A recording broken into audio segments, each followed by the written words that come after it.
Hello friends, मैं हिमांशु थापा एक बार फिर से आपका स्वागत करता हूं पीडब्ल्यू यूपीएससी वाला में। जी हां दोस्तों, आज बज चुके हैं दो, थोड़ा सा दो से ज्यादा ही हो गए, 2-3 मिनट। तो अब हम लोग का स्टार्ट होने जा रहा है मैपिंग का सीरीज, जो डेली 2 बजे स्टार्ट होता है। तो हम लोग ने यहां पर बात कर ली है गंगा नदी तंत्र के बारे में। गंगा नदी तंत्र में हम लोग ने महानंदा को कवर कर लिया है, लेकिन महानंदा को अप्रोच करने से पहले एक थोड़ा छोटा सा करेक्शन करना चाहता हूं कि हम लोग ने इससे पहले जो कोसी नदी करी थी, कोसी नदी में मैं निकट भागलपुर बोलना भूल गया था। मैंने भागलपुर बोल दिया था, मैंने नियर भागलपुर नहीं बोला था। एक्चुअली भागलपुर से थोड़ा आगे, लगभग 60-70 किलोमीटर आगे एक जगह पड़ती है कुर्सेला, जो कि कटिहार जिले में पड़ती है। तो कटिहार जिले में हमारी जो कोसी नदी है वो जाके मिलती है। तो भागलपुर में नहीं मिलती, उसके आगे थोड़ा सा मिलता है। हालांकि मैंने तुरंत ही उसको फिर पिन करवा दिया था उस वीडियो में, और कमेंट बॉक्स में मैंने नीचे उसको पिन कर दिया था, तो उसको आप करेक्ट कर लीजिएगा। वो निकट भागलपुर है ना, वो भागलपुर नहीं है, निकट भागलपुर है। भागलपुर के आगे कटिहार डिस्ट्रिक्ट है, वहां पड़ता है। ठीक है, तो आज हम लोग वहीं से आगे स्टार्ट करेंगे। तो आज हम लोग बेसिकली बात किसके बारे में करने वाले हैं? तो आज हम लोग बात करने वाले हैं यहां पर जो हमारी बात होगी, वी विल टॉक अबाउट, आज का जो हमारा टॉपिक है वो हम लोग गंगा नदी तंत्र को तो खत्म करेंगे ही करेंगे। यहां पर गंगा नदी तंत्र के बारे में फिनिश करेंगे हम लोग चीजों को। ठीक है, और यहीं पर गंगा के साथ एक और नदी मिल जाती है बांग्लादेश में। गंगा में ये गंगा जो है पद्मा कहलाती है, और यहां पर एक और नदी इसमें मिलती है जो कि है ब्रह्मपुत्र। तो हम लोग यहां पर ब्रह्मपुत्र के बारे में भी बात करेंगे आज। ठीक है, हम लोग यहां पर बात करने वाले हैं ब्रह्मपुत्र नदी तंत्र के बारे में। तो ब्रह्मपुत्र भी यहीं पर कवर करेंगे। तो ये दो नदियां आज हमारा टॉपिक होने वाला है, गंगा और ब्रह्मपुत्र। ठीक है, दोनों बहुत ही इंपॉर्टेंट है, हम लोग ये कवर करने वाले हैं। तो सभी लोग जल्दी से जुड़ जाइए। और आप लोग से मुलाकात नहीं हो पाई थी 2 दिन, तो उसका थोड़ा सा आप कह सकते हैं गुरेज है मन में। तो हम लोग विदाउट वेस्टिंग टाइम चीजों को चालू करेंगे। लेकिन चालू कहां से करें? जहां पर हमने चीजों को खत्म करा था। आपने देखा था इस प्रकार से गंगा जो हमारी है, गंगा यहां पर फरक्का से हुगली और भागीरथी में बढ़ गई थी, ये हमने बात समझी थी यहां पर। और इधर से जितनी भी नदियां आ रही थी वो सारी नदी तंत्र को हमने देख लिया था। और इसमें हमने आखिरी में देखा था हम महानंदा। ठीक है, इसमें आखिरी में हमने क्या देखा था? महानंदा देखा था इसमें आखिरी में, है ना। और यहां पर इधर हमने देखा था रामगंगा।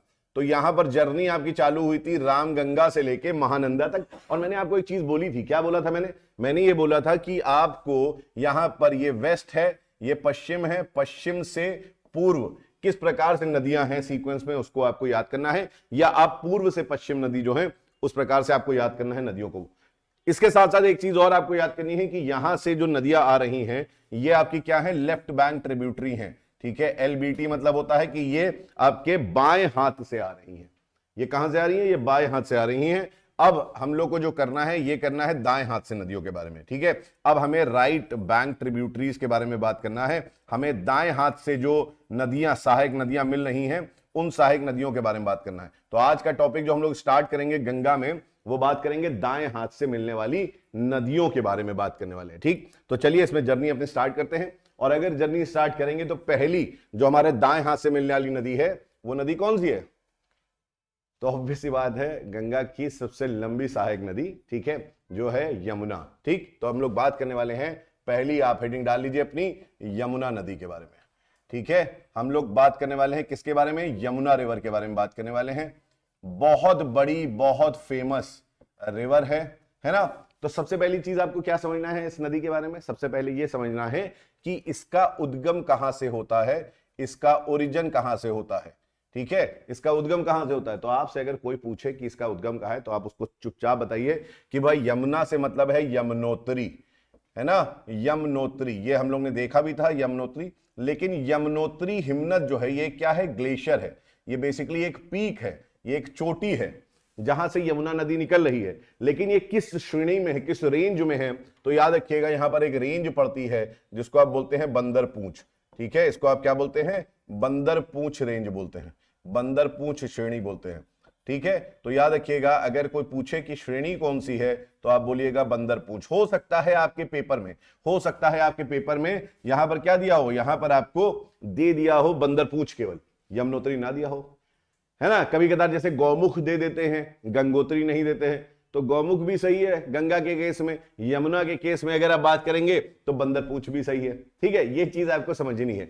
अच्छा एक चीज समझिएगा, जब ये निकलती है, यमुना नदी निकलती है, तो ये यमुना भी बहुत बड़ी वृहद नदी है, और ये आके किस में मिल जाती है? ये आके मिल जाती है गंगा में, है ना, ये गंगा में गिरती है। तो अब प्रश्न ये आता है कि सर हम मुख्य नदी जो है, ये कई लोग के बीच में, कई लोग के प्रश्न आता होगा, दिमाग में आप लोग के प्रश्न आता होगा, प्रश्न ये आता होगा कि सर ये मुख्य नदी हम कैसे लेते हैं? हम कैसे मान ले गंगा मुख्य है और यमुना मुख्य नहीं है? अगर आप देखेंगे तो यमुना भी एक लंबी जर्नी तय करके आ रही है और प्रयागराज में ये गंगा में गिर रही है। तो यहां पर एक क्वेश्चन आप सबके दिमाग में आना चाहिए कि सर हम ये मुख्य नदी कैसे तय करते हैं? ये जो हमारी मेजर रिवर है उसको हम कैसे तय करते हैं, और दूसरी को हम कैसे बोलते हैं सहायक नदी? तो कई दिमाग में प्रश्न आते हैं, कई सारे लोग सोचते हैं कि जो पुरानी नदी होगी, जो सबसे पहले बहती होगी, वो मुख्य नदी है। कई लोगों के दिमाग में आता है, क्या पता आपके दिमाग में भी आता हो। बताइए मुझे, क्या आपके दिमाग में ऐसा आता है कि जो पुरानी नदी है वही मुख्य नदी होती है? अगर ऐसा आपके दिमाग में आ रहा है तो ये चीज मान लीजिएगा कि ये गलत है अवधारणा। इसका एग्जाम्पल सिंपल सा बताता हूं। क्या सोन नदी के बारे में आपने सुना है? अभी हम लोग पढ़ेंगे सोन नदी के बारे में। और जो सोन नदी है हमारी, ये सोन नदी गंगा में पटना के निकट मिलती है। ये गंगा से पुरानी है, ये प्रायद्वीपीय भारत के भाग का हिस्सा है, लेकिन गंगा क्यों फिर मुख्य नदी है? फिर बोलेंगे कि सर जो पानी का आप कह सकते हैं क्वांटिटी, वॉल्यूम ये लेके आती है, उस पर निर्भर करता है। हाँ, उस पर निर्भर करता है, लेकिन क्या मुख्य वही है? नहीं। मुख्य याद रखिएगा कि जब हम बात करते हैं, मैं आपको एक नोट करके इसको लिख लेना, कहीं पर इसको नोट करके लिख लेना, जब हम बात करते हैं मुख्य नदी की, जब हम बात करते हैं मुख्य नदी की, तो मेजर रिवर जो होती है, ये मेजर रिवर कैसे तय करते हैं? ये मेजर रिवर हम तय करते हैं कि किस नदी की, जो नदी तल है, किस नदी का रिवर बेड अधिक गहरा है। रिवर बेड जो है वो क्या है? अधिक गहरा है। अधिक गहरा जिसका होता है रिवर बेड, ठीक है, उसी को हम मुख्य नदी मानते हैं। जिसकी रिवर बेड जो होता है वो ज्यादा डीप होता है, जिसका डीपनेस अधिक होती है, ज्यादा डीप होता है, जो ज्यादा गहरा होता है, उसको हम मानते हैं मुख्य नदी। इसीलिए हम लोग बोलते हैं ना, वो गंगा में गिरती है। गिरना कहां से होता है? गिरना हमेशा ऊपर से होता है ना। गिरती कोई भी चीज ऐसा तो है नहीं कि ऊपर से, वो नीचे से ऊपर आके मिल रही है, नहीं, हमेशा गिर रही है।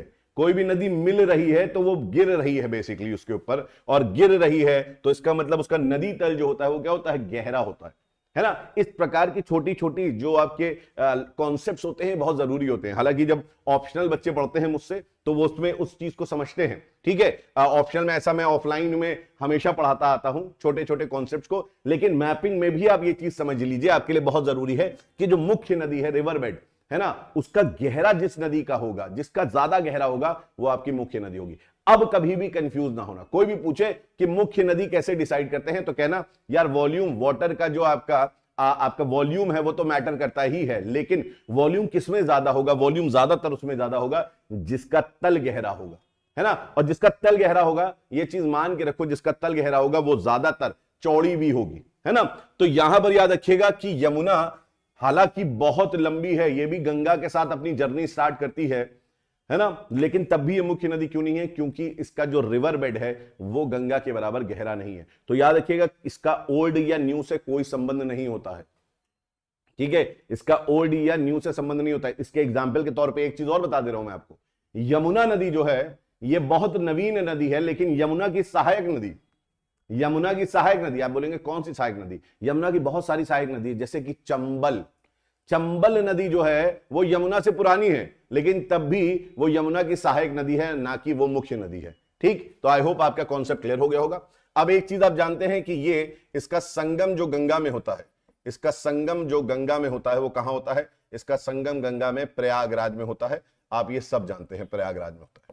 अब एक बच्चा हमसे पूछा था, सर आपने गंगा और यमुना के बारे में बता दिया, लेकिन जो गंगा जमुना सरस्वती है वो सरस्वती के बारे में नहीं बताया। बेटा सरस्वती के बारे में मैंने बताया था जब हम लोग घग्गर रिवर पढ़ रहे थे, घग्गर नदी जब पढ़ रहे थे, तो मेरी आप प्रीवियस वीडियो जरूर देखिएगा, मैंने वहां पर सरस्वती नदी का जिक्र किया है। तो आप लोग एक वीडियो देखते हैं फिर कमेंट करते हैं। मैंने सारी चीजों को मैं कवर करता हूं, आगे या पीछे वो कवर रहती है। अगर आप शुरुआत से देख रहे हैं मेरी वीडियोस को तो उसमें आपको चीजें समझ में आ रही होंगी, आई होप।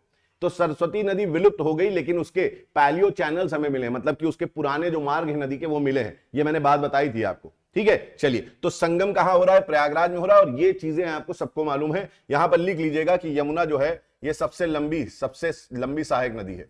ये सबसे लंबी सहायक नदी है। ये सबसे लंबी गंगा की सहायक नदी है। ठीक है, हम लोग गंगा के बारे में बात करें तो ऑब्वियस ही बात है, ये आप गंगा के बारे में ही लिख रहे हैं। सबसे लंबी सहायक नदी है, प्रयागराज में मिलती है जाके। अब ये जो यमुना नदी है, जैसे मैंने बताया सबसे लंबी सहायक नदी है, तो यमुना नदी के भी बहुत सारी क्या है, बहुत सारे छोटी छोटी बड़ी सहायक नदियां हैं।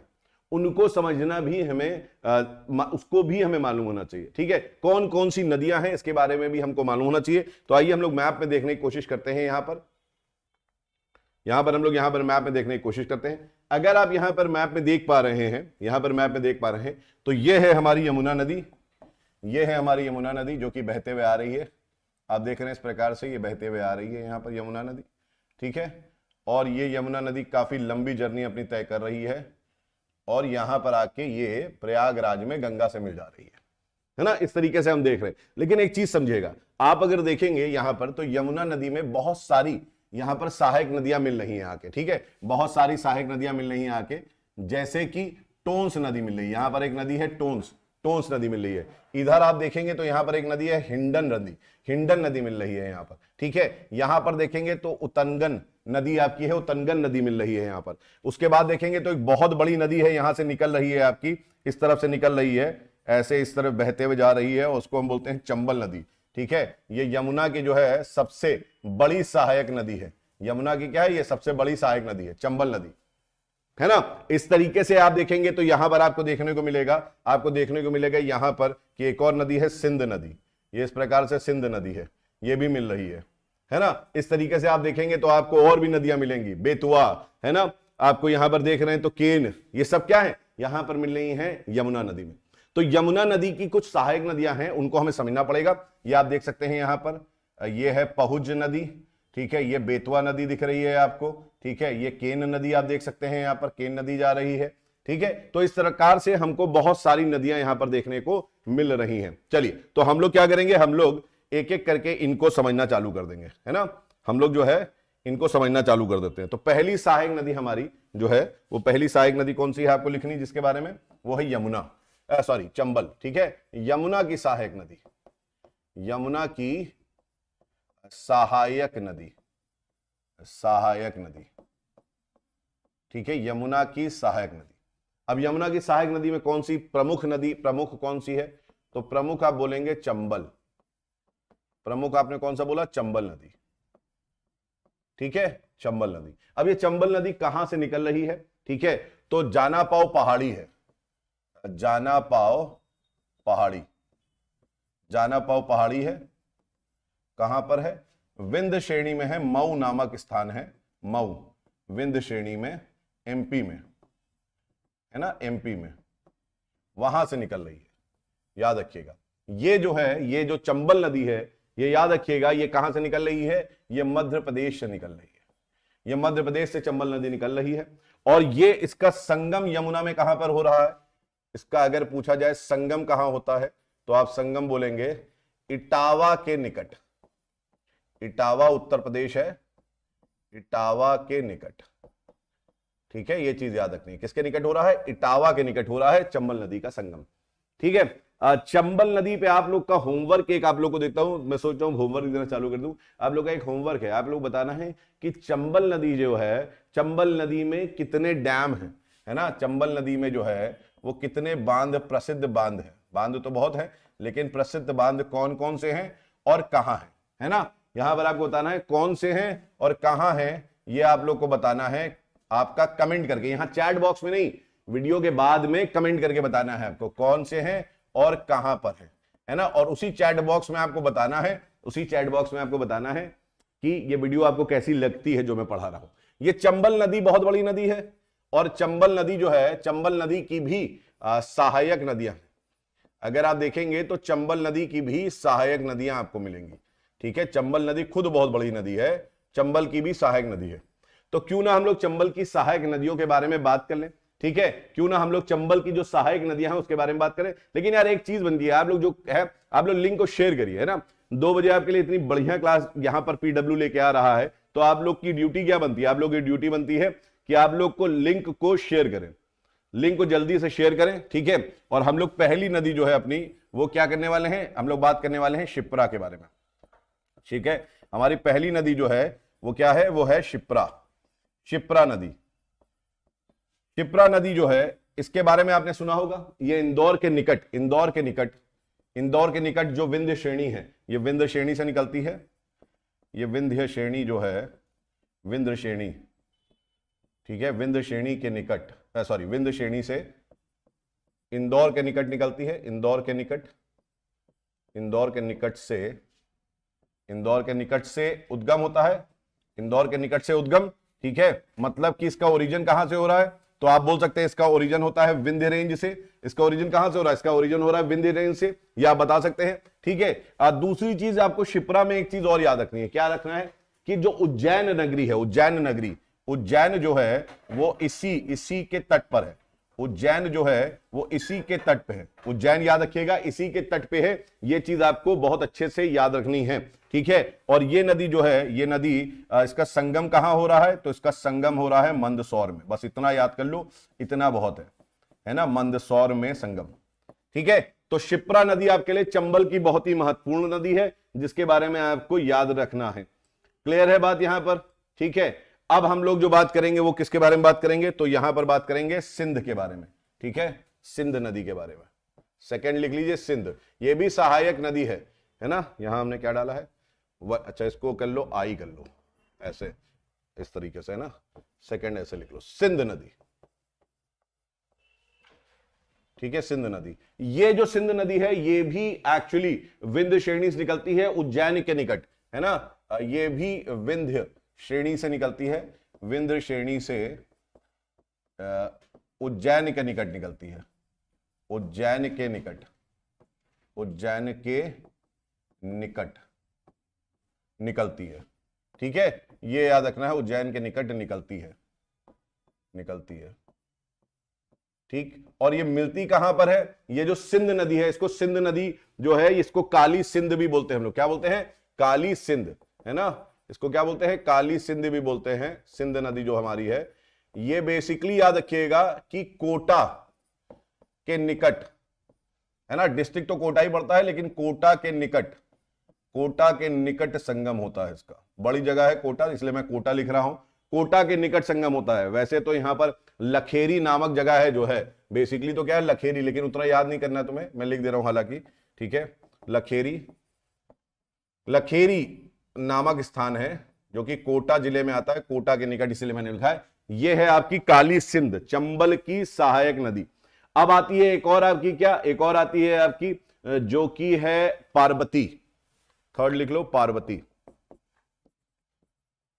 पार्वती, पार्वती नदी, ठीक है, पार्वती नदी। अब ये पार्वती नदी जो है, ये पार्वती नदी भी विंध्य श्रेणी से निकलती है, ये भी विंध्य श्रेणी से निकल रही है।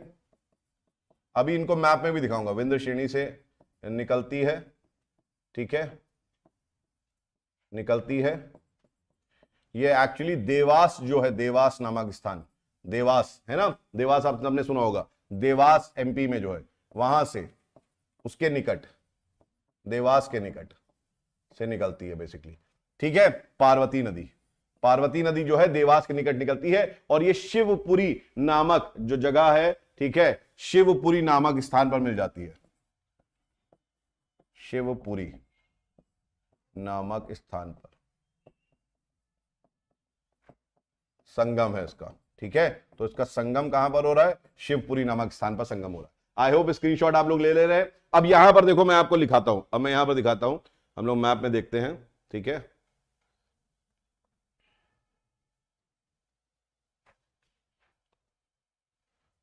यहां पर देखिए आप, यहां पर आप देख सकते हैं, ठीक है। हम लोग इस तरीके से देखते हैं, यहां पर ये सहायक नदियों के बारे में बात कर रहा हूं मैं।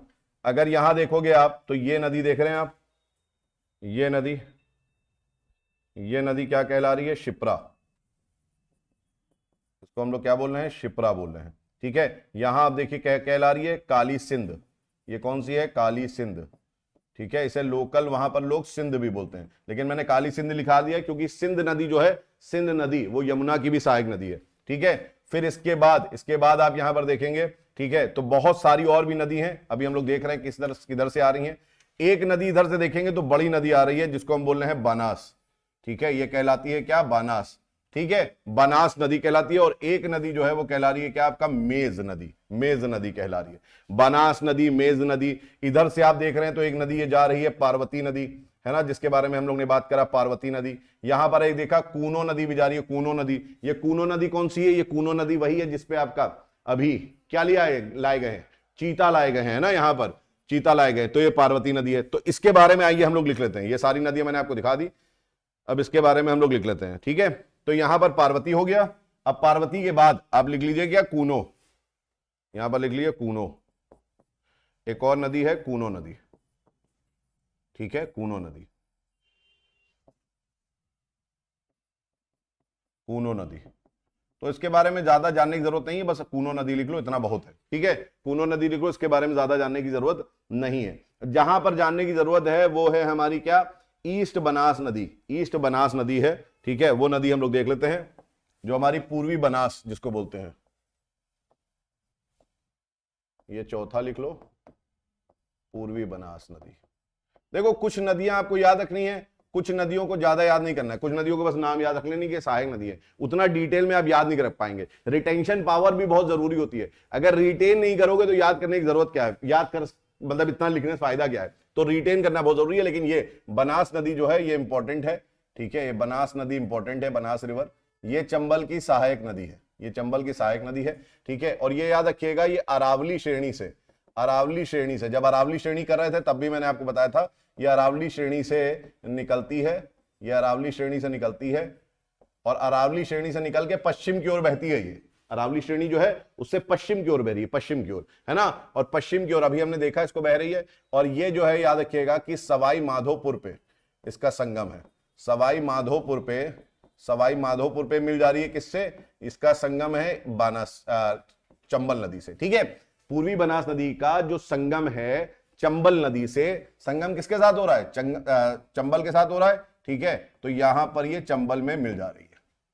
क्लियर है बात आपकी। एक और छोटी सी नदी है, उसके बारे में बस लिखना नहीं है, बस लिख लो मेज, मेज नदी, है ना, ये भी एक छोटी सी नदी है, मेज नदी। ये मेज नदी जो है, ये मेज नदी भी चंबल की सहायक नदी है। और यहां पर मैंने मैप में आप लोगों को सब बता दिया है कि कौन सी दाएं से मिल रही है, कौन सी बाएं से मिल रही है। तो ये आप लोग की ड्यूटी है कि आप लोग इसको अच्छे से कर लें। ठीक है, तो यहां पर आप देख सकते हैं, यहां पर देख सकते हैं कि कुछ नदियां हैं जो इधर से मिल रही हैं आपकी, है ना, कुछ रिवर्स हैं जो कि आपकी इस तरफ से मिल रही है लेफ्ट हैंड से। तो आपको देखना है कौन सी लेफ्ट हैंड से मिल रही है ना, और कौन कौन सी जो है वो राइट हैंड से मिल रही है। तो ये भी आपको देखना है कि कौन कौन सी राइट हैंड से मिल रही है, ये भी आपको देखना है। ठीक है, तो ये आपकी नदियां हो गई, चंबल नदी हो गई। क्लियर है बात यहां पर। ठीक है, अच्छा, चंबल के बाद जो सहायक नदी है यहां पर आप देख सकते हैं, एक नदी कौन सी है, ये राजस्थान की है, इसको बोलते हैं क्या हम, उटनगन, उतनगन भी बोलते हैं, उतनगन नदी। यहां पर आप एक देख सकते हैं, ये नदी जो देख रहे हैं आप, ये मैं दिखा रहा हूं यहां पर, ये यमुना में मिल रही है, उतनगन रिवर, है ना, ये नदी जो है क्या है, उतनगन रिवर है। तो यहां पर आप लिख लीजिए उतनगन रिवर, उतनगन रिवर। ये एक सीजनल रिवर है, देखो इसमें बहुत ज्यादा डिटेल में नहीं लिखना है, बस ये एक सीजनल रिवर है जो कि राजस्थान में बहती है, राजस्थान में बहती है। ठीक है, और यमुना में संगम इसका होता है, सीजनल रिवर है। हम लोग को एक और ऐसी ही आपकी एक टोंस नदी लिख लो, टोंस नदी, ये पहाड़ी क्षेत्र से निकलती है और उत्तराखंड में ही मिल जाती है, पहाड़ी नदी है टोंस नदी। यहां पर ये जो मैंने ब्लू से मार्क करा है इसको मैं लिख दे रहा हूं यहां पर। इसके बारे में बहुत ज्यादा नहीं लिखना है आपको, बस लिख लेना है थोड़ा सा, टोंस नदी इसकी सहायक नदी है, नाम याद होना चाहिए एक्चुअली, है ना। फिर एक थोड़ी लंबी नदी आती है यहां पर, इसका नाम है हिंडन, यहां पर है इसका नाम क्या है, हिंडन। इसके बारे में हम लोग लिख लेते हैं, यहां पर आप जो देख रहे हैं यहां पर हिंडन नदी है, ये वाली, है ना, इसके बारे में हम लोग देख लेते हैं कि हिंडन रिवर, ये जो हिंडन रिवर है ये कहां पर मिलती है बेसिकली। तो हमने यमुना की सहायक नदी कौन सी देखी, पहली चंबल देखी, है ना। अब हम यमुना की सहायक नदी दूसरी देखने जा रहे हैं, वो है हमारी कौन सी, हिंडन, ये सेकंड है। यमुना की सहायक नदी है, याद रखिएगा, ये गंगा की सहायक नदी नहीं है, यमुना की सहायक नदी है। ठीक है, अब हम लोग बात करेंगे किसके बारे में, हिंडन नदी के बारे में।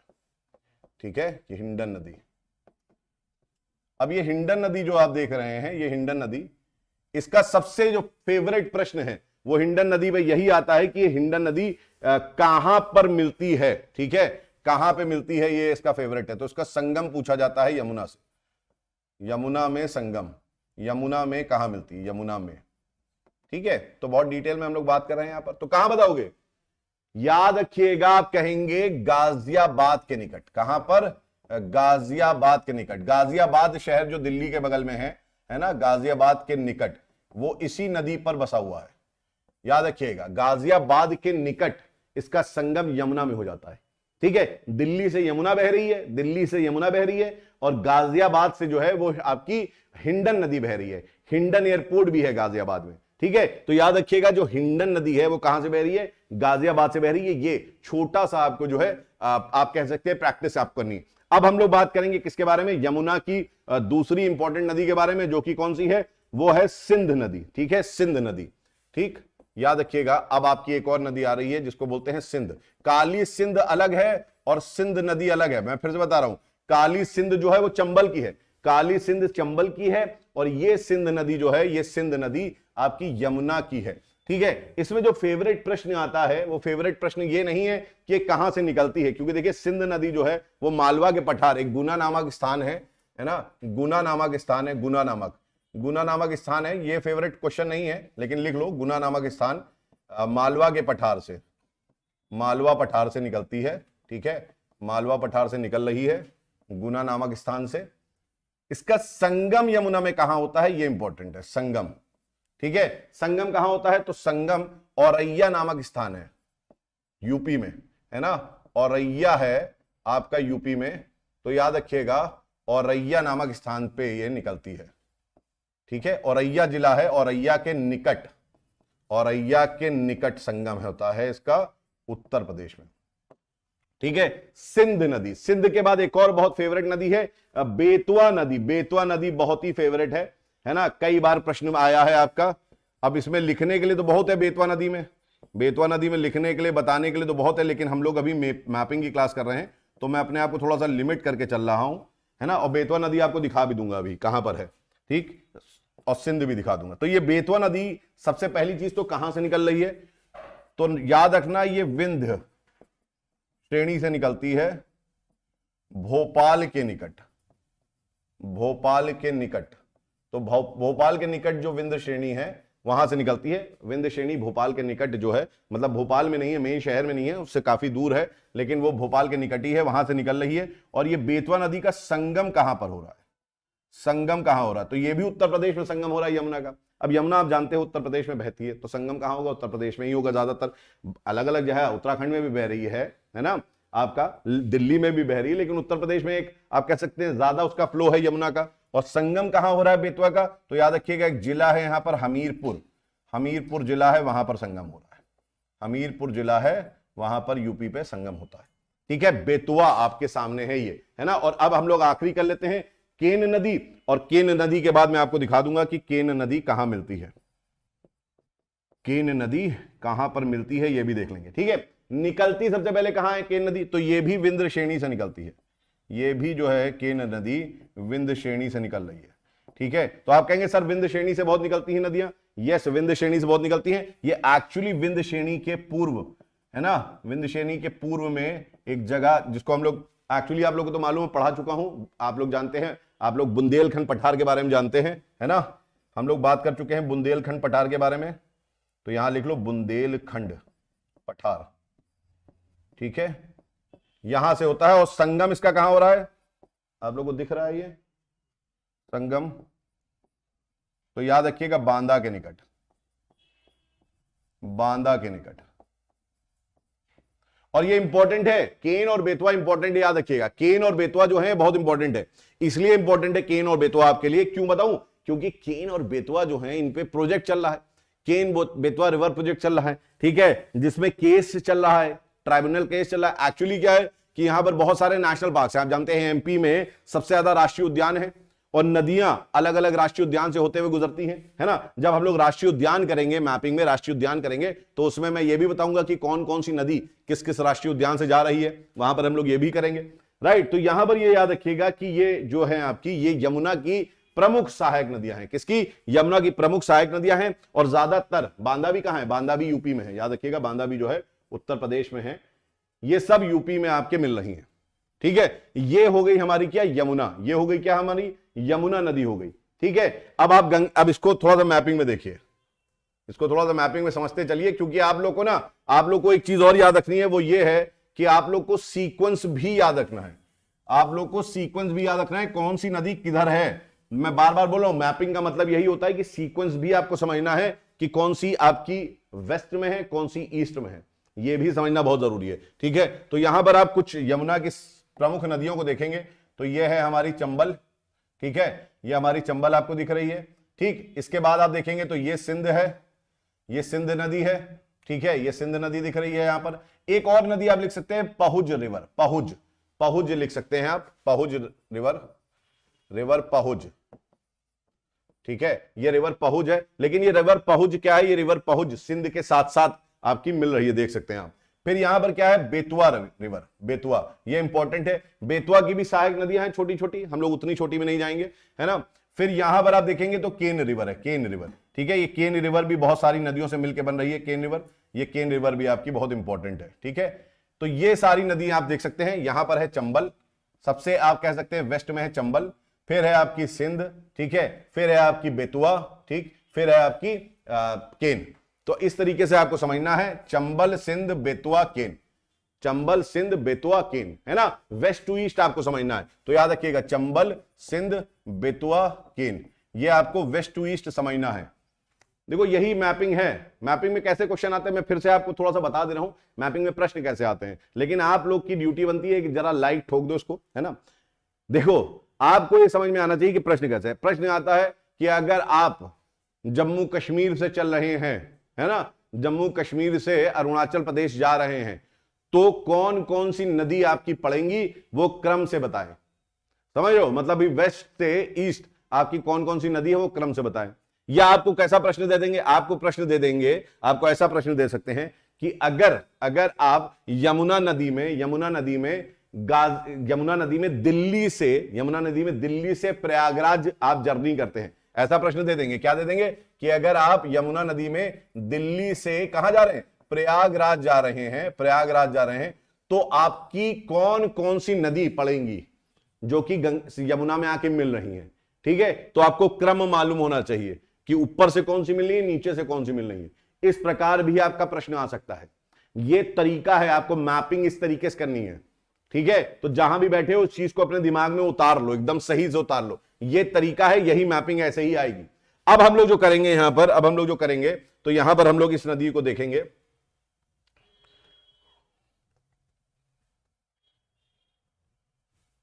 हाँ, यहां पर आप देखेंगे आप, तो हम लोग एक और अब बात करेंगे गंगा में। तो हमने यमुना के बारे में बात कर ली, यमुना के बारे में हमने बात कर ली। ठीक है, अब यमुना के साथ हम लोग देखेंगे, यहां पर यमुना के साथ देखेंगे तो यहां पर आपको एक नदी दिख रही है जो कि यमुना के बाद ये यमुना नदी मिल रही है, ये यमुना नदी मिल रही है। यमुना के पास ही, यमुना के आगे थोड़ा सा ही आगे एक और नदी मिल रही है जिसको बोलते हैं क्या? तामस रिवर। क्या बोलते हैं? तामस रिवर, है ना, तामस रिवर या तमसा रिवर भी बोलते हैं इसको। ठीक है, इसको तामस रिवर बोलते हैं या तमसा रिवर भी बोलते हैं। फिर यहां आप देखेंगे तो एक रिवर और आके मिल रही है इस तरीके से गंगा में। ठीक है, यहां पे बनारस के आगे आ जाके, तो इसको क्या नाम दिया है? इसका नाम दिया है कर्मनासा। यहां पर आप देख रहे हैं एक रिवर कर्मनासा। ठीक है, ये कर्मनासा रिवर जो है आप देख रहे हैं यहां नीचे से ये मिल रही है आके। इसी प्रकार से आप देख रहे हैं एक और रिवर है नीचे से आ रही है, और इस नदी को हम क्या बोल रहे हैं? इस नदी को हम बोल रहे हैं सोन नदी, सोन रिवर। ठीक है, सोन रिवर, राइट। इसी के आगे हम लोग देखेंगे पुनपुन रिवर, राइट। तो अब हम लोग जो है यमुना के आगे अब दूसरी छोटी छोटी जो हमारी सहायक नदियां हैं उनको भी देख लेते हैं। छोटी बड़ी, सोन तो बड़ी नदी है, छोटी बड़ी जो है उनको हम देख लेते हैं। तो अब आइए हेडिंग डालिए यमुना के बाद, ये यमुना हमारी हो गई, है ना। यमुना के बाद अब लिखिए अन्य, गंगा की अन्य दाएं हाथ से मिलने वाली सहायक नदी, ये हेडिंग डाल दो, सहायक नदियां।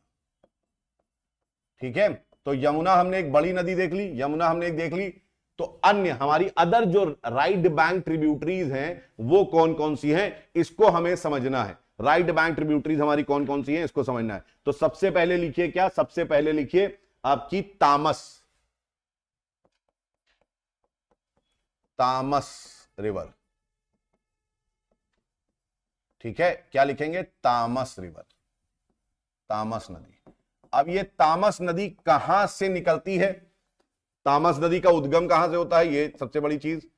तो उद्गम कहां से होता है, तो याद रखिएगा कि बघेलखंड, बघेलखंड हम लोग ने देखा था बुंदेलखंड के पूर्व में पड़ता है, बुंदेलखंड के पूर्व में बघेलखंड पठार था, तो बघेलखंड पठार है ना, सतना जिला पड़ता है, सतना जिला, एमपी का सतना जिला, ठीक है, सतना जिला से निकलती है। और इसका संगम जो होता है, संगम, इसका संगम कहां हो रहा है, तो इसका संगम प्रयागराज के निकट, प्रयागराज के निकट, है ना।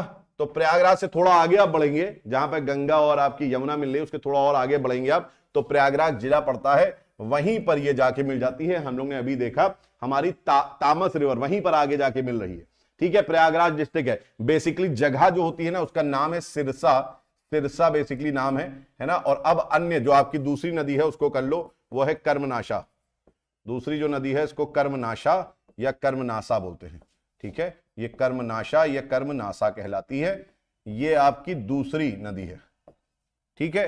अब ये कर्मनासा नदी कहां से निकल रही है, तो याद रखिएगा ये कैमूर पहाड़ी से निकलती है, ठीक है। ये कहां निकल रही है, तो लिख लीजिएगा इसका उद्गम कैमूर पहाड़ी, ये कैमूर हिल्स से निकल रही है। हम लोग ने देखा था कैमूर हिल्स के बारे में, कैमूर हिल्स को भी हम लोग ने देखा था जब हम लोग विंध्य रेंज कर रहे थे, जब हम लोग विंध्य रेंज कर रहे थे तो हम लोग देखा था सबसे पूर्वी तरफ कौन सी थी, कैमूर पहाड़ी, फिर उसके पूर्व में सोन नदी निकल जाती है, और उसके उधर आपका पारसनाथ पहाड़ी थी जो कि छोटा नागपुर पठार की सबसे ऊंची चोटी है ना, वो सब हमने देखा था। तो ये वही कैमूर पहाड़ी है, तो उद्गम इसका लिख सकते हैं आप, क्या उद्गम लिख सकते हैं, कैमूर पहाड़ी उद्गम, ठीक है। और मिल कहां रही है, तो चौसा नामक स्थान पे मिल रही है जो कि बक्सर में है, ठीक है। इसका संगम अगर आपको लिखना होगा तो संगम क्या लिखेंगे, संगम लिखेंगे चौसा के निकट, चौसा के निकट बक्सर में, ठीक है, बक्सर, ठीक। तो चौसा के निकट बक्सर जिला में ये मिल रही है आपकी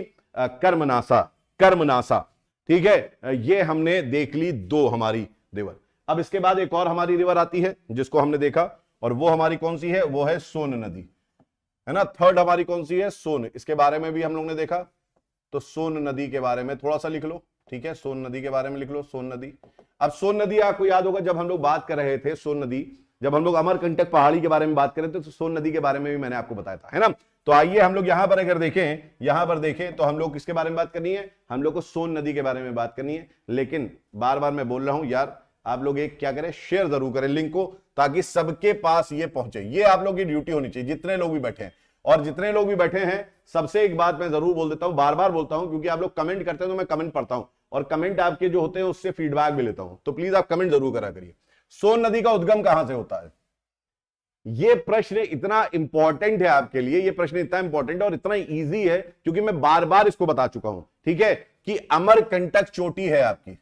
मैंने आपको कई बार बताया है अमरकंटक चोटी है, अमरकंटक चोटी, है ना। ये अमरकंटक चोटी कहां पर है, मैकाल, मैकाल श्रेणी में है अमरकंटक चोटी, मैकाल श्रेणी में है अमरकंटक चोटी। और यहां से मैंने कई बार बताया है, यहां से आपकी निकलती है क्या, आपकी निकलती है सोन नदी। याद रखिएगा इसी अमरकंटक चोटी से नर्मदा नदी भी निकलती है, ये बार बार मैं बोलता हूं, ये आपको याद रखना है। और सोन नदी में आपको एक चीज याद रखनी है कि इसका संगम जो है, इसका संगम कहां पर होता है, ठीक है। तो इसके संगम के बारे में भी मैंने आपको बताया है कि इसका संगम जो है, इसका संगम होता है कहां पर, पटना के निकट, पटना के निकट ये गंगा में मिलती है, पटना के निकट गंगा में मिलती है, पटना के निकट गंगा में मिलती है। याद रखिएगा पटना के निकट गंगा में मिलती है, ठीक है, पटना के निकट गंगा में मिलती है, ठीक। ये चीज आपको याद रखनी है यहां पर, पटना के निकट गंगा में। अब हम लोग अगर देखें तो ये सोन नदी एक बड़ी नदी है, इसमें कई सारी सहायक नदी भी जुड़ती हैं आके। अच्छा, इसका नाम क्यों सोन पड़ा है, कभी सोचा इसका नाम सोन किस लिए पड़ गया है? इसका नाम सोन इसलिए पड़ गया जो उसकी रेत होती है, रेत है ना, वो क्या होता है, उसका कलर जो होता है वो स्वर्ण जैसा होता है, इसका कलर जो होता है वो स्वर्ण जैसा होता है, पीला कलर की होती है, तो इसकी पीली रेत होती है, इसकी बेसिकली रेत जो होती है वो पीली रेत होती है, तो इसलिए नदी जो है ये चमकती हुई नदी नजर आती है बेसिकली। ठीक है, दूसरा सोन नदी पे आपको प्रश्न क्या आता है कि सोन नदी कौन सी दो पहाड़ियों के बीच से निकलती है, तो याद रखिएगा ये कैमूर, ये कैमूर पहाड़ी, ये कैमूर पहाड़ी एवं, कैमूर पहाड़ी एवं पारसनाथ, पारसनाथ पहाड़ी के मध्य से जाती है, के मध्य से, ये मैंने लिखवाया था पहले भी आपको और फिर से लिखवा रहा हूं, मध्य से जाती है ताकि आपको याद हो जाए। ये वो सारी चीजें हैं जो आपको याद होनी चाहिए। अब आपको एक चीज मालूम है क्या, ये जो नदियां हैं, जितनी भी हमने नदी बात करी, किसकी, चंबल के बारे में, यमुना को छोड़ दीजिए आप, चंबल नदी हो गई है ना, बेतुआ, केन, सिंध, सोन, कर्मनासात, तामस, ये कैसी नदियां हैं, ये गंगा की तो नदी है, ये गंगा की तो सहायक नदियां हैं सब, है ना, ये सारी आपकी मिल तो रही है गंगा में, लेकिन यमुना को छोड़ दो तो बाकी सारी क्या है, सारी मौसमी नदियां हैं, सारी सीजनल रिवर्स हैं। याद रखिएगा ये सब, इनमें पानी कब बढ़ता है, इनमें पानी हमेशा वर्षा ऋतु में, है ना, जो आपका जब आता है क्या मॉनसून, तभी इसमें पानी आता है। ठीक है, तो ये चीज आपको यहां पर याद रखनी है, ये चीज आपको यहां पर याद रखनी है। ठीक है, ये याद रखिएगा। क्लियर है बात, यहां पर क्लियर है बात, आई होप आपको इतनी बात समझ में आ रही होगी। ठीक है, अब अच्छा इसके बाद कौन सी है, पुनपुन नदी है, एक छोटी सी और नदी लिखो, छोटी सी नदी और लिखो, पुनपुन नदी, पुनपुन। अब पुनपुन नदी के बारे में आपको क्या मालूम होना चाहिए, पहली तो ये गंगा में मिलती है डायरेक्ट, पहली चीज तो ये गंगा में मिलती है, सबसे पहली चीज इसका मालूम क्या होना चाहिए, संगम, उद्गम से ज्यादा इसका इंपॉर्टेंट क्या है, संगम। ये भी याद रखिएगा पटना के निकट मिलती है, पटना के निकट, पटना के निकट इसका संगम गंगा में होता है, पटना के निकट। अब इसकी इंपॉर्टेंस तुम्हें बताऊंगा तो तुम्हें मजा आ जाएगा कि देखो हिस्ट्री कितनी इंपॉर्टेंट है, हिस्ट्री कितनी इंपॉर्टेंट है ये समझ आएगा। अच्छा, इसका जो उद्गम होता है ये हजारीबाग प्लेटू से होता है, हजारीबाग पठार से होता है, हजारीबाग पठार से और भी अभी नदियां निकलती हैं, मैं बताऊंगा, जो कि गंगा में मिल जाती है, छोटी छोटी नदी है ना। ये है हमारी पुनपुन नदी, ये पुनपुन नदी है, पटना के निकट मिल रही है। अब तुम समझो नदियों का रोल कितना बड़ा होता है। आप अगर इमेजिन करिए, अगर आप इमेजिन करिए कि सबसे बड़ा, जो सबसे पहले आपका जो महाजनपद बना या सबसे पहला जो साम्राज्य जिसको हम बोलते हैं मौर्य साम्राज्य, उसकी कैपिटल कहां पर थी, उसकी कैपिटल थी पाटलिपुत्र पे, आपको याद होगा, है ना। पाटलिपुत्र मतलब कि मॉडर्न पटना के निकट आप कह सकते हैं, पटना कह सकते हैं। और वो पाटलिपुत्र क्यों थी मालूम है, गंगा नदी के तट पे है एक तो, राइट, और अगर आप देखेंगे तो वो क्या है, रिवर फोर्ट है, मतलब कि वो हर तरफ से नदियों से घिरी हुई है। अगर किसी को भी अटैक करना है, किसी को भी अटैक करना है तो उसे नदी क्रॉस करके आना पड़ेगा, जो कि एक टफ टास्क होता है, नदी क्रॉस करना आसान नहीं होता है, राइट, तो नदी क्रॉस करके आना पड़ेगा। और नदी क्रॉस करने के लिए दुनिया भर की चीजें होती हैं, तब तक कि लोगों को इंफॉर्मेशन मिल जाती थी कि अटैक होने वाला है, वो नदी के पास तट पे खड़े हुए अपनी सेना लेके। तो क्या होता है, इससे आदमी को, रिवर फोर्ट इसी को बोलते हैं, कि यहां पर अंदाजा मिल जाता है लोगों को कि अटैक होने वाला है, तो बच जाते हैं। तो पाटलिपुत्र देख, आप जानते हैं कि हर्षवर्धन से पहले पाटलिपुत्र गुप्त साम्राज्य तक रहा है, अगर हम लोग देखेंगे तो, है ना। हर्षवर्धन ने बाद में आके उसको कन्नौज में शिफ्ट कर दिया और फिर वह कन्नौज बन गई। कन्नौज में बहुत युद्ध भी लड़े गए, है ना, कन्नौज में बहुत सारे युद्ध हुए, लेकिन कन्नौज की भी इंपॉर्टेंस आप देखेंगे अगर, तो कन्नौज भी कहां पर है, कन्नौज भी वहीं पर है जहां पर राम गंगा मिल रही है, गंगा में आके अगर आप देखेंगे तो वो भी एक रिवर फोर्ट है। तो ऐसी जगह पे ही साम्राज्यों की राजधानी होती थी, इसलिए क्योंकि अटैक में बहुत हेल्प मिलती है, जब कोई आक्रमण करता है तो उससे बहुत हेल्प मिलती है। तो इसीलिए है ना, हेरोडोटस ने क्या बोला था, हेरोडोटस ने बोला था कि जो ज्योग्राफी है, ज्योग्राफी से हिस्ट्री है और हिस्ट्री से ज्योग्राफी है।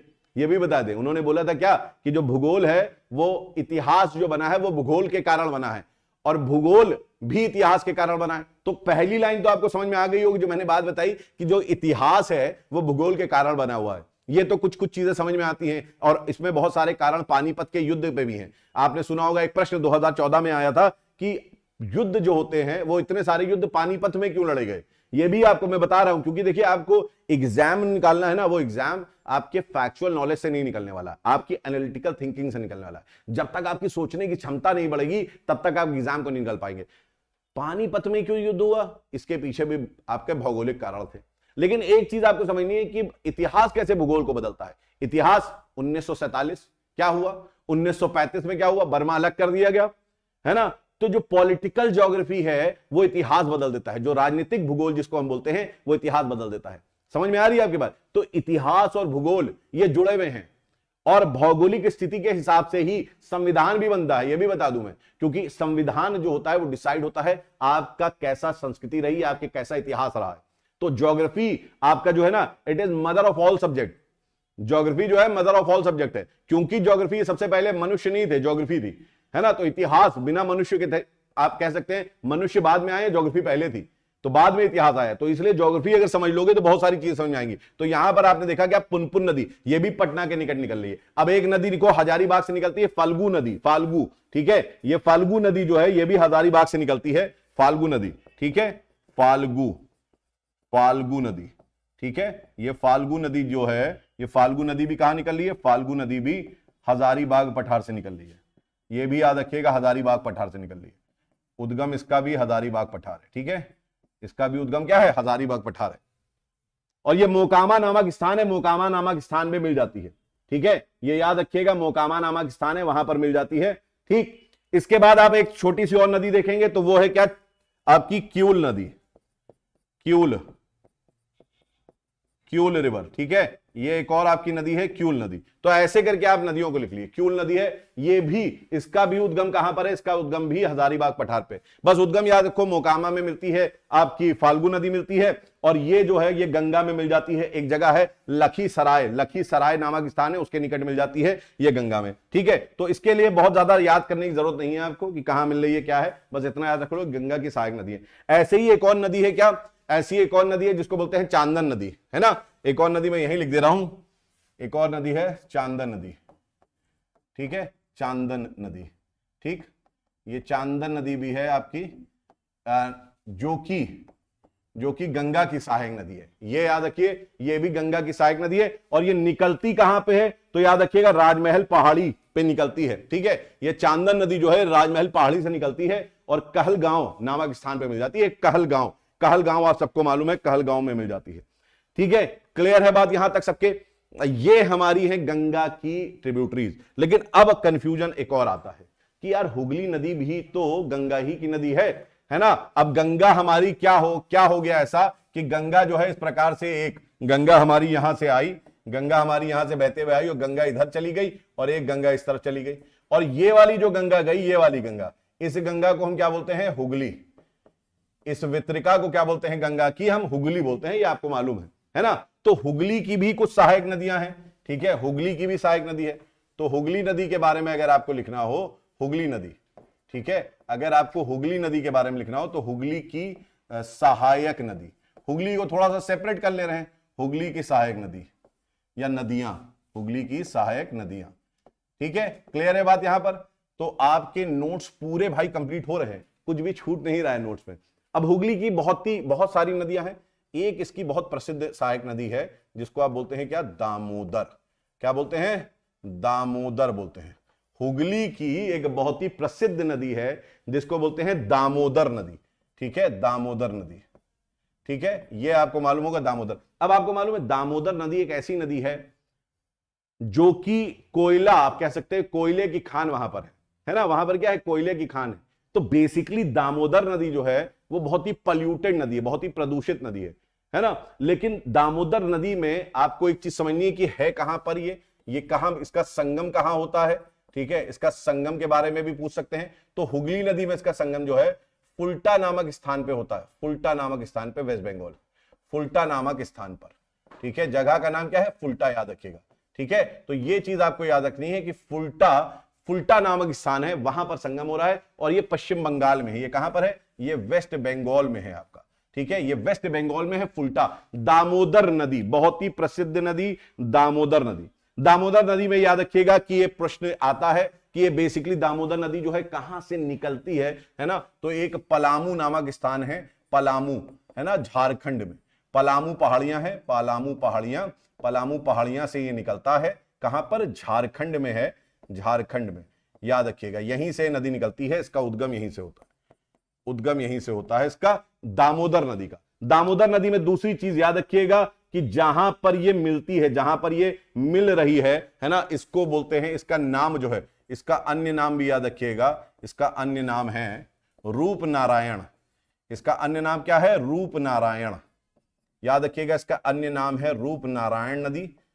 ये रूप नारायण नदी कहां पर है? ये डार्बन, जो आपका डायमंड हार्बर है ना, उसके निकट मिलती है। ये जो है फुल्टा, फुल्टा के पास क्या है? डायमंड हार्बर है, वहीं पर ये मिलती है। और यहां पर एक छोटे डिस्टेंस के लिए इसको बोलते हैं रूप नारायण। जहां पर ये मिल रही है ना हुगली से, जहां पर ये मिल रही है हुगली से, वहीं पर इसको छोटे डिस्टेंस के लिए क्या बोलते हैं? छोटे डिस्टेंस के लिए रूप नारायण नदी बोलते हैं। क्लियर है बात यहां तक? आई होप आपको इतनी चीज क्लियर होगी। रूप नारायण जी एकदम याद करते चलिए, याद करते चलिए, याद करते चलिए। ठीक है, अब देखो इसमें एक और कुछ नदियां हुगली की, जिसमें आप लिखेंगे सहायक नदी। ठीक है, मयूराक्षी, मयूराक्षी नदी, ये भी किसकी सहायक नदी है? ये हुगली की सहायक नदी है। ठीक है, ये देवगढ़ पहाड़ी से निकलती है, राजमहल पहाड़ी, देवगढ़ लिख लो, देवगढ़ से इसका उद्गम होता है, देवगढ़ से। ठीक है, जो कि देवगढ़ कहां पर है? देवगढ़ याद रखिएगा राजमहल पहाड़ी में है ना, राजमहल पहाड़ी में है देवगढ़, राजमहल पहाड़ी। ठीक है, राजमहल पहाड़ी, ये भी आप याद रखिए। दूसरा आप याद रखिए, यहां पर एक और रिवर है अजय, अजय रिवर, इसको अजय, अजय भी बोलते हैं, अजय। ठीक है, अजय नदी, अजय रिवर। ठीक है, तो हिंदी में लिख लो अजय, अजय या अजय। ठीक है, अब ये ऐसे प्रश्न ना, ऐसे प्रश्न भी आ जाते हैं, जैसे यूपी पीसीएस में एक बार प्रश्न आ गया था इसी पे, पीसीएस में अलग आया था, यूपीएससी में नहीं आया था, लेकिन यूपीएससी में भी आ सकता है। कहीं लिखा तो ही ना कि जो यूपी पीसीएस में आ गया वो यूपीएससी में नहीं आ सकता है। ठीक है, ये भी सहायक नदी है, ये भी राजमहल पहाड़ी से निकलती है। ये भी कहां से निकलती है? राजमहल पहाड़ी से निकलती है। ठीक है, ये आपको याद रखना है। अब आप एक चीज सोच रहे होंगे, सर आपने दामोदर नदी के बारे में हमें यह नहीं बताया कि दामोदर की कौन कौन सी सहायक नदी है। तो पहले इसको देख लेते हैं, दामोदर की सहायक नदी को हम लोग एटलस में देखते हैं, तो आपको और समझ में आएगा। इनको हम अब एटलस में देख लें, बहुत हमने लिखवा दिया इस पे, एटलस पे देखना ज्यादा जरूरी है ना।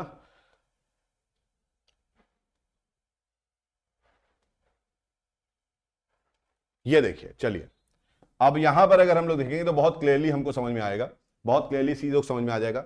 यहां पर आप देख रहे हैं, ये हमने देखा कर्म, ये देखा आपने है, यहां पर हमने बताया कर्मनाशा, ये कर्मनाशा रिवर थी। ये हमने सोन रिवर के बारे में बात करी, ये हमने पुनपुर रिवर के बारे में बात करी, ये हमने फाल्गु रिवर के बारे में बात करी। ठीक है, ये क्यूल रिवर के बारे में बात करी, ये चंदन रिवर के बारे में बात करी, है ना। इस तरीके से आपने देखा, हमने सारी रिवर करी, और इसको वेस्ट टू ईस्ट भी आप देख सकते हैं, कर्मनाशा, सोन, पुनपुन, फाल्गु, क्यूल, चंदन, है ना। अगर आप इधर देखेंगे हुगली नदी, यहां पर आपने देखा ये है, ये महानंदा नदी यहां पर आके मिल रही है, और यहां फरक्का से ये जो है आप देख सकते हैं एक ब्रांच इसकी हुगली नदी के नाम से ऐसे निकल रही है, जिसको हम लोग यहां पर रूप नारायण भी बोल रहे हैं, रूप नारायण आखिरी में, अंत में।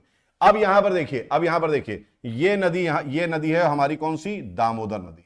ठीक है, ये नदी आप देखेंगे तो ये नदी हमारी कौन सी है? दामोदर नदी है, जो कि आके मिल जा रही है किसमें? डायमंड हार्बर के पास। डायमंड हार्बर, फुल्टा नामक स्थान है, डायमंड हार्बर यहां पर है, डायमंड हार्बर के पास यहां मिल रही है। ठीक है, डायमंड हार्बर के पास। अब अगर आप इसमें देखेंगे, इसमें देखेंगे दामोदर नदी में, तो दामोदर नदी की काफी सहायक नदी है, जो कि आपको याद रखनी है, लिख लीजिएगा, है ना। दामोदर नदी में काफी आपकी, सॉरी ये दामोदर नदी इधर है यार, आई एम रियली सॉरी, ये है दामोदर नदी। इसकी सहायक नदी आपको काफी देखनी है। एक सहायक नदी इसकी क्या है? कोनार नदी, यहां पर लिख सकते हैं आप कोनार नदी, कोनार इसकी सहायक नदी है, लिख लो कोनार रिवर, ये आप लोग लिख लीजिए, है ना। दामोदर की सहायक नदी है कोनार रिवर। इधर आप देखेंगे तो यहां पर एक है इसकी सहायक नदी है बोकारो, बोकारो, बोकारो रिवर, है ना। सहायक नदी कोनार रिवर, बोकारो रिवर। इधर आप देखेंगे यहां पर अगर, तो आपको देखने को पता चलेगा ये एक नदी आपकी यहां पर इधर नीचे से आ रही है, ये है कांसबती ये नीचे से दामोदर में मिल रही है, इसको बोल रहे हैं क्या? मैं बड़ा बड़ा लिख दे रहा हूं, कांसबती, कांसबती नदी, कांसबती नदी, है ना। फिर एक यहां पर एक नदी है, इसको लिख सकते हैं आप शिलाबती नदी, शिलाबती, शिलाबती, शिलाबती नदी। ठीक है, और यहां पर एक और नदी आ रही है द्वारकेश्वर, यहां पर एक और नदी आ रही है द्वारकेश्वर। ये नाम बता, आप याद रखिए, इससे ज्यादा याद करने की जरूरत नहीं है, कहां से निकल रही, क्या? द्वारकेश्वर नदी। ये सारी दामोदर की सहायक नदी है। सारी किसकी नदी है? सहायक, दामोदर की सहायक नदियां हैं। ठीक है, इसमें एक और नदी आगे मिल रही है दामोदर में, बराकर। यहां पर लिख लीजिएगा बराकर। बराकर नदी जो है दामोदर की है सहायक नदी, और एक बराक है, बराक वो ब्रह्मपुत्र से संबंधित है, वो अभी हम देखेंगे। ठीक है, फिर यहीं अगर आप देखेंगे तो आपको नजर आएगी क्या? आपको नजर आएगी यहां पर अजय रिवर, जो कि हुगली में मिल रही है। अजय रिवर, ये अजय रिवर है जो कि हुगली में मिल जा रही है। और यहीं पर आप देखेंगे मयूराक्षी रिवर भी मिल रही है।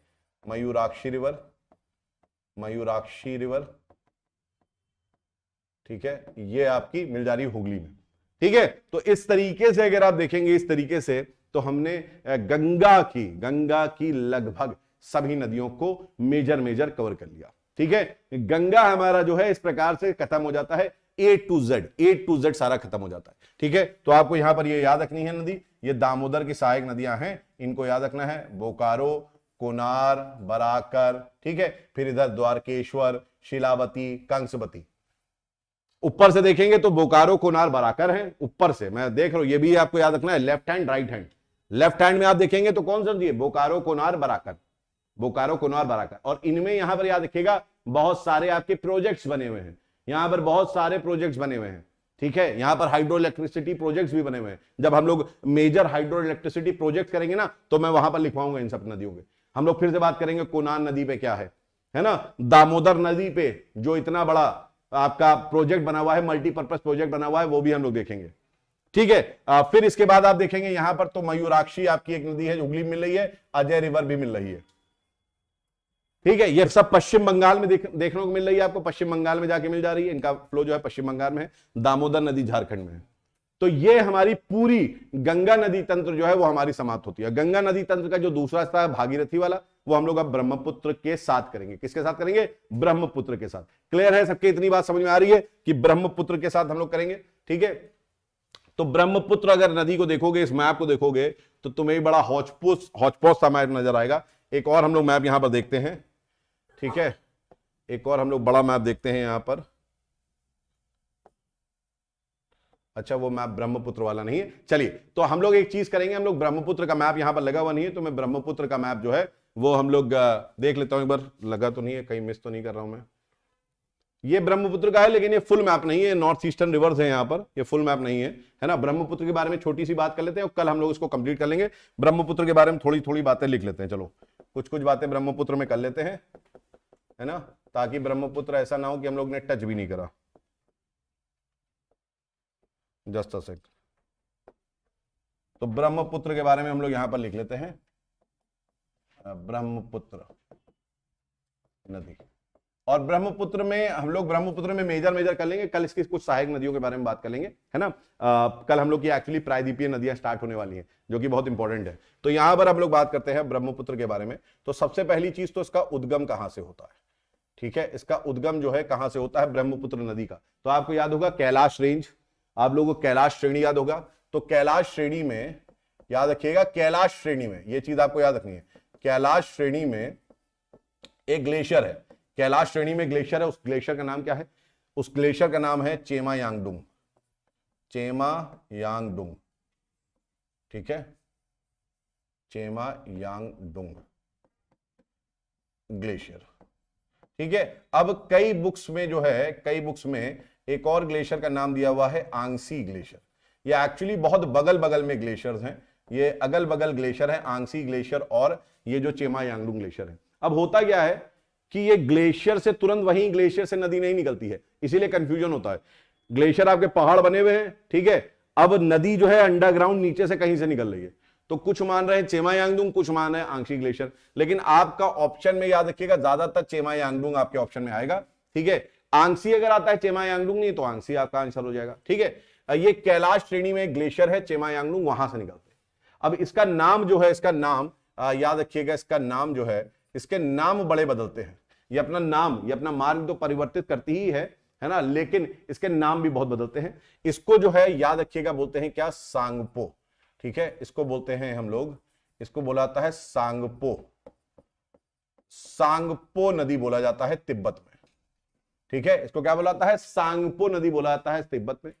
कई लोग इसी को बोलते हैं यारलुंग ज़ांगबो भी। ठीक है, इसी का एक और अन्य नाम भी है, इसी का अन्य नाम भी है यारलुंग, यारलुंग ज़ैंगबो, याद रखिएगा, है ना। एक और इसका नाम है यारलुंग ज़ैंगबो नदी। ये भी दोनों नदी जो है, ये दोनों नदी नाम कहां पर है, तो तिब्बत में इसका नाम है, याद रखिएगा।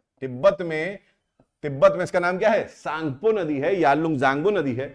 अब ये जो नदी है, ये नदी क्या करती है, ब्रह्मपुत्र नदी, ये ब्रह्मपुत्र नदी नामचा बरवा जो पर्वत है ना, उसके बगल से मुड़ जाती है और भारत में प्रवेश करती है। ठीक है, तो याद रखिएगा कि ये नामचा बरवा पहाड़ी, नामचा बरवा पहाड़ी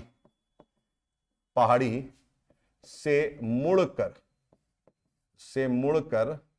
ठीक है, नामचा बरवा पहाड़ी से मुड़कर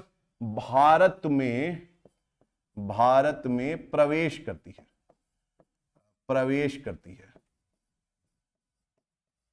ठीक है, तो ये कहां से प्रवेश करिए, ये नामचा बरवा पहाड़ी जो है, इस प्रकार से यहां पर नामचा बरवा पहाड़ी है, यहां पर आप देखेंगे तो इस तरीके से नामचा बरवा पहाड़ी है। ठीक है, यहां से ये घूम के आती है और इधर से ये घूम जाती है ना, और घूम के एंटर करती है, घूम के ये इंडिया एंटर करती है। जहां ये भारत में प्रवेश करती है उस राज्य का नाम क्या है, राज्य का नाम है अरुणाचल प्रदेश। इसका नाम क्या है, अरुणाचल प्रदेश, है ना। अब जब ये अरुणाचल प्रदेश में एंटर करती है तो इसका नाम पड़ जाता है, मालूम क्या, इसको बोलते हैं दिहांग।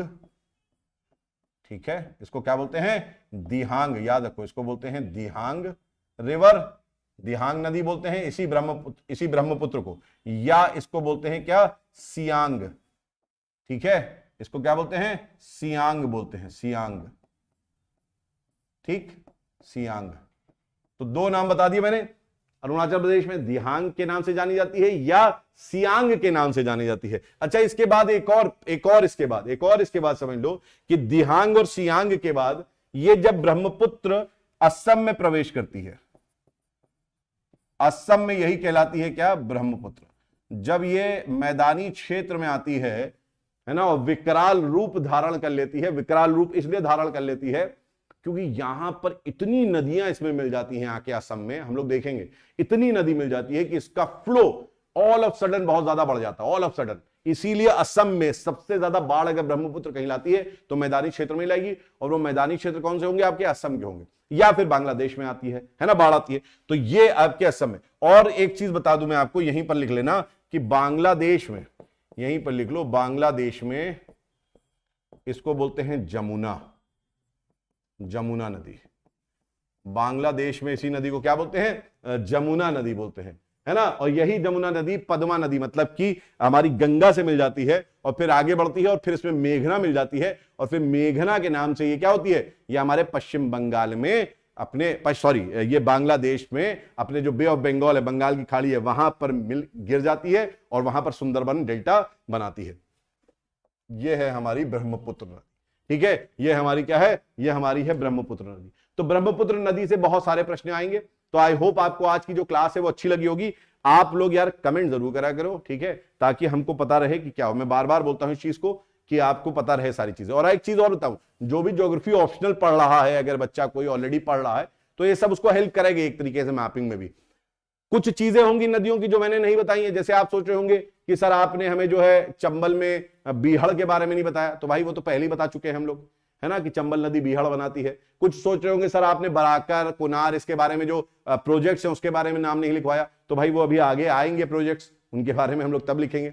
तो ये ना सोचिए कि कुछ भी छूटेगा। मैपिंग जब हम लोग करेंगे तो सारी चीजों की मैपिंग करेंगे। आपको बता दूं कि प्रायद्वीपीय नदियां हमारी कल से स्टार्ट होंगी। ब्रह्मपुत्र की नदियां तो कवर करेंगे ही हम लोग कल, प्रायद्वीपीय नदियां हमारी स्टार्ट होंगी, और उसके बाद जब नदियां खत्म हो जा रही हैं तो हम लोग करने वाले हैं झीलें। भारत की कौन कौन सी प्रमुख झीलें हैं, ठीक है, और वो झील में भी हम लोग मल्टीपर्पज प्रोजेक्ट्स के बारे में बात करेंगे, है ना। तो वहां पर भी ये बात आएगी कि जो मैंने आपको आज नाम दिया चंबल नदी, है ना, तो हम लोग देखेंगे गांधी सागर क्या है, जवाहर सागर क्या है, उसके पीछे कौन सी झील है ना, या सतलज नदी जो है, सतलज नदी के बारे में, सतलज नदी में कौन सी आपके मल्टीपर्पज प्रोजेक्ट्स बने हुए हैं, उसके बारे में भी हम लोग बात करेंगे, ठीक है। तो भाखड़ा, नांगल वंगल कुछ भी मिस नहीं करा है, सब चीजें आएंगी, सिस्टमैटिक आएंगी। जहां पर आपका हम लोग ने बात करी थी हरिके, वहां पे कौन सी झील है, ठीक। तो जो नदियां हैं उनके साथ जो झीलें हैं उसको भी करेंगे, तो नदियां आपकी फिर से रिवाइज भी हो जाएंगी एक बार, ठीक, और फिर उसके बाद हम लोग जलप्रपात भी करेंगे।